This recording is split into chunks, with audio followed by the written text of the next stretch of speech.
Assalamualaikum dan salam sejahtera. Video 15 minit ini bertajuk Jangkaan Keputusan PN Johor 2022. Okey, sebelum tu sebelum anda tonton video ni lah, tolong siapkan handphone anda ke landscape view ya, agar paparan video ni memenuhi seluruh skrin handphone anda. Jadi anda senang membacanya ya. Lagi satu ya, saya galak anda akan hentikan video ni atau pausekan ya untuk awak tengok ya data yang saya pamerkan di sini. Okey, saya nak teruskan. Saya rasa BN akan menang 35 kerusi DUN ya, di mana mereka kakak 19 kerusi yang mereka menangi di PRU lepas dan akan rampas 16 kerusi PH. 16 kerusi tersebut adalah 5 kerusi PBBM, 3 kerusi PKR, 5 kerusi Amanah, 2 kerusi DAP di Paluh dan Pekenanas dan 1 kerusi PAS di Bukit Pasir. Daripada 16 kerusi yang UMNO akan rampas ni ya, 14 kerusi adalah di mana BN tewas dengan majoriti kecil di bawah 3,000 undi ya. Dan daripada 16 kerusi ini juga, 15 kerusi daripadanya adalah kerusi tradisi BN yang mana BN menang mudah dulu. Tapi tewas di PRU 14 akibat tsunami penipuan fitnah PH. BN mungkin capai majoriti 2/3 ya, perlu 38 kerusi jika dua perkara ini berlaku. Pertama, berlaku pengurangan undi PH sebanyak 20% banding PRU 14. Yang kedua, MCADMIC melakukan kerja kempen yang berkesan ya untuk menarik pengundi bukan Melayu menyokong calon BN. Tentang undi 18, saya rasa 50-50. Namun pengundi berumur yang didaftar secara automatik ada kecenderungan ya pada saya untuk memilih BN. Okey, di Melaka 4 katak semua dibunuh ya. Tapi di Johor ada 7 katak. Cuma 3 katak yang bertanding ya. Katak ni mereka khianat parti, mereka khianat mandat rakyat ya untuk demi kepentingan diri. Okey, ada 3 katak UMNO ya, cuma 1 katak yang bertanding. Itu Alwiyah bertanding di tempat yang dia menang dulu. Dia akan berlawan dengan Muhammad Yuzami. Dan 1 katak PKR yang melompat ke PBM, itu Chong Fak Fu, dia akan bertanding di Tangkak. Dan 3 katak Amanah ya yang melompat ke PKR, cuma 1 saja dicalonkan sebagai calon PKR, itu Dun Senggarang Khairuddin ya, yang akan berlawan dengan Dr. Puat di Rengit. Okey, nasihat saya kepada pengundi PAS macam ni lah ya. Jangan bazirkan undi-undi anda ya. Dalam keadaan di mana calon PN memang tak boleh menang ya. Tapi pengundi PAS tetap memangkas calon PN. Maka tindakan itu hanya akan membantu calon PH itu menang. Yang pasti pemimpin tinggi BN sudah tentu mahukan calon UMNO yang menang ya berbanding UMNO. Mahukan calon PH maksud saya berbanding UMNO. Tapi saya nak tanya kepada ahli-ahli PAS lah. Apakah pengundi-pengundi PAS lebih rela calon Amanah PKRDP menang daripada calon UMNO dalam keadaan di mana calon PN terang-terang memang tak boleh menang? So saya serahkan PAS ya. Terpulang kepada PAS. Sebelum ni ya, timbalan Presiden PAS ya, Tuan Ibrahim ya, masih mengharapkan muafakat nasional ya. Tapi kita tahu di Melaka ya, pemimpin PAS menyatakan sokongan kepada calon penyandang kerusi. Tapi bila tiba hari penamaan calon, mereka U-turn dan menipu ya. PAS ni macam pengkhianat perjanjian bersiri ya. Kalau ikut syarat agihan kerusi yang adil, PAS tak layak bertanding 1 kerusi pun di Melaka. Sebab apa tahu? Sebab undi calon PAS amatlah sikit berbanding dengan undi UMNO. Ini adalah fakta. Dalam muafakat nasional, siapa dapat undi banyak, maka dia lah akan mewakili calon muafakat nasional. Tapi PAS nak ikut cara tamak PBBN dalam bentuk kerusi lebih ya.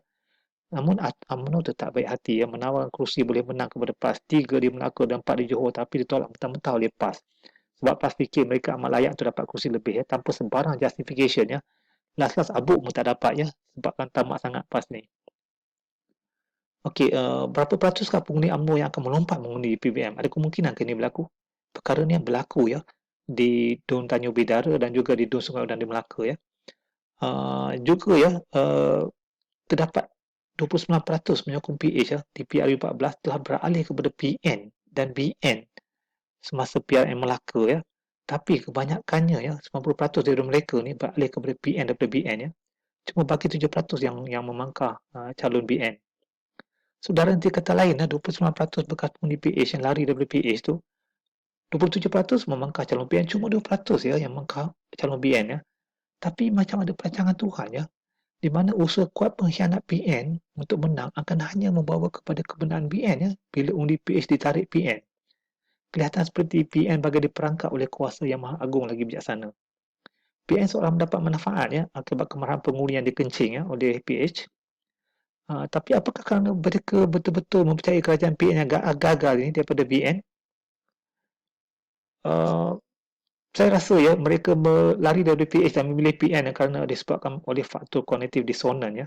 terdapat 15 hingga 20% pengundi BN dan atas pagar yang beralih kepada PH disebabkan oleh faktor Mahathir Tarikh Melayu, persepsi 1MDB dan JST yang dispin hebat oleh PH, rakyat ditipu dengan janji manifesto PH, simbahan penipuan dan fitnah-fitnah jahat ke atas UMNO, akhirnya tertanam di hati rakyat emosi kebencian terhadap UMNO ya. Jadi bila mereka sedar yang mereka dikencing hancing oleh PH dan negara teruk dia jahanamkan oleh PH, maka agak susah untuk mereka mengakui kesilapan dan beralih memilih BN akibat dia kesan cognitive dissonance tersebut. Maka jalan keluar yang mudah bagi mereka adalah dengan memilih PN ya. Jadi golongan inilah yang biasa dan katakan, aku dah meluat dengan politik lah ya. Mereka selalu katakan ni kerana apa? Kerana mereka ni dah rasa hampa akibat dikencing oleh PH yang mereka sokong dulu. Jadi PN perlu berusaha untuk menarik kembali sokongan mereka ni ya, daripada membiarkan mereka bazirkan undi kepada PN yang hanya akan menambahkan peluang untuk PH hancur menang. Tapi ya, DAP tetap setia dengan PH ya, mungkin sebab mereka dah biasa dengan bau kencing hancing ya, agaknya lah. Ini pada pendapat saya ya. Okey, pengundi Johor ya. Pengundi Johor perlu diingatkan perkara ini ya. Kerosakan ekonomi Johor semasa 22 bulan di bawah PH dan 17 bulan di bawah PN. Perkataan hancing bagai syaitan menipu rakyat dan janji-janji manifestonya. Memilih PH ya, bermakna memilih kerajaan dominasi DAP yang anti-Islam dan anti-Melayu. Jangan lupa ya, isu ISA dan Statute Rome. Mereka mengganggu dan mencapai semua institusi berkaitan hal ehwal Islam dan Melayu. Akhir sekali jangan lupa ya, pengundi Johor semua, PH adalah bermaksud Pakatan Aceh, PK ada Pakatan Kecil Rakyat, Amanah adalah parti yang amanahnya hanya kepada DAP, PBM parti pengkhianat bangsa Melayu yang khianat parti dan khianat mandat rakyat, Pejuang adalah parti kleptokrat penuh dendam kesumat, Muda adalah boneka duit DAP, dan jangan lupa ya, PBM itu adalah sebahagian dari PH Hancing. Okey, saya nak terangkan di sini ya, kerusi yang 19 kerusi yang BN akan kekal dan 16 kerusi yang BN akan tawan ya daripada PH ya. Okey, sebelum tu ya, cuba fahamkan format ini ya. Ini adalah masuk peratus Melayu, 97% pengundi Melayu, sedeli. Ini dah jadi 3 kali 3 penggal jadi adun. Ini adalah katak, ini undi yang BN dapat, undi yang PAS dapat, dan undi yang PH dapat ya, semasa PRU14 yang lepas ya. Ini adalah majoriti yang dimenangi oleh calon-calon BN, 19 kerusi. Inilah pengundi Melayu ya, yang membuang undi. Ini pemain Cina yang datang dan pengundi India. Yang warna ni penting ya. Kalau hijau bermaksud parti PAN yang akan bertanding di sini, dan kalau coklat bermaksud parti PKR bertanding di 2 kerusi ini, dan ini kalau biru ya bermaksud PBM tanding di sini, ini dah tanding oleh PAS ya. Kalau yang garis ni, ini maksud calon ni dikekalkan sebagai calon ya. Maksud dia adun ni dikekalkan, ini dikekalkan, dan ini adun ni yang menang dulu ya tak dikekalkan. Ini maksud yang saya garis ya. So kalau awak lihatlah jumlah undi ni semua ya, garanti ya, Sedili, Penawar, Seri Medan, Semarang milik UMNO ya. Tolong berhentikan video ni untuk fahamkan angka-angka ni semua ya. Dia awak faham dengan jelas. 4 kerusi ni lagi, Johor Lamba Tenggaruh, Tanjung Surat, Benut juga milik BN. Pauskan video ni, berhentikan video ni, tengok setiap data ni, undi mereka terlalu banyak ya. Dan S ni bermaksud ya, calon PAS yang hilang deposit atau hilang pertaruhan. So ini semua kerusi PN. Ini juga ya, Rengit, Panti, Endau ni. Okey, di Endau ya ada katak bertanding ya. Mungkin PBM campur ni jadi 7,000 lebih mengalahkan dia, tak ya. PBM ni 2,000 dia akan hilang, dia tinggal 2,000. Tapi 2,000 bukan semua PBM, dia ada Amanah dan PKR di situ. Katakan semua PBM lah, 2,000 campur sini pun tak boleh mengalahnya. Dia awal Alwiah ni mesti akan kalah. Di sini ya, Puan Terkasih ya, Bayu Jamil lah, dia tak bertanding, dapat 4 kali, 4 penggal jadi andul. Dia akan lawan calon katak dekat sini. Katak Amanah akan mewakili PKR, pasti akan ditolak oleh pengundi Amanah di sini, dan Puan akan menang mudah ya di sini. Ini kekal bertanding, ini kekal bertanding juga. Okey, jadi tengok ya. Seterusnya, di sini pun bertanding, kekal bertanding. Ini tak dicalonkan, ini dicalonkan sekali lagi. Kalau awak tengok ya, undi mereka banyak ya. Okey, macam ni kan. Adakah ini campur ni melebihi ni? Tidak ya. Ini undi Cina 5,000, jadi 3,000. 3,000 campur 3,000 tak boleh mengalah ni. Jadi ni pun semua UMNO akan kekalkan semua. Kita harap calon PN ya, tarik undi PN, tarik undi PH, masuk ke PN untuk menangkan BN.